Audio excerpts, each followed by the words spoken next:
श्रीभगवानुवाच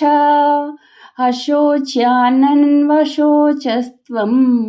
प्रज्ञावादांश्च भाषसे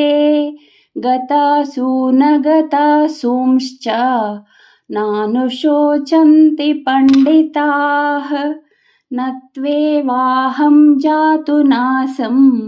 न त्वं नेमे जनाधिपाः न चैव न भविष्यामः सर्वे वयमतः परम् देहिनोऽस्मिन् यथा देहे कौमारं यौवनं जरा तथा देहान्तरप्राप्तिः धीरस्तत्र न मुह्यति मात्रा स्पर्शास्तु कौन्तेय शीतोष्णसुखदुःखदाः आगमापायिनो नित्याः तां स्थितिक्षस्व भारत यं हि न व्यथयन्त्येते पुरुषं पुरुषर्षभा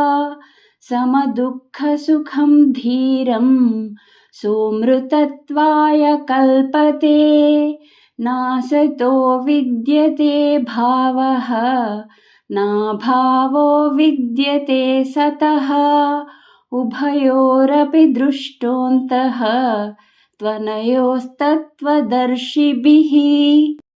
अविनाशि तु तद्विद्धि येन सर्वमिदं ततं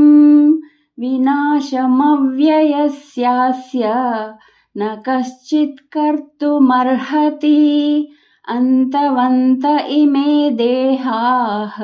नित्यस्योक्ताः शरीरिणः अनाशिनो प्रमेयस्य तस्माद्युध्यस्व भारत ययेनं वेत्ति हन्तारं यश्चैनं मन्यते हतम् उभौ तौ न विजानीतः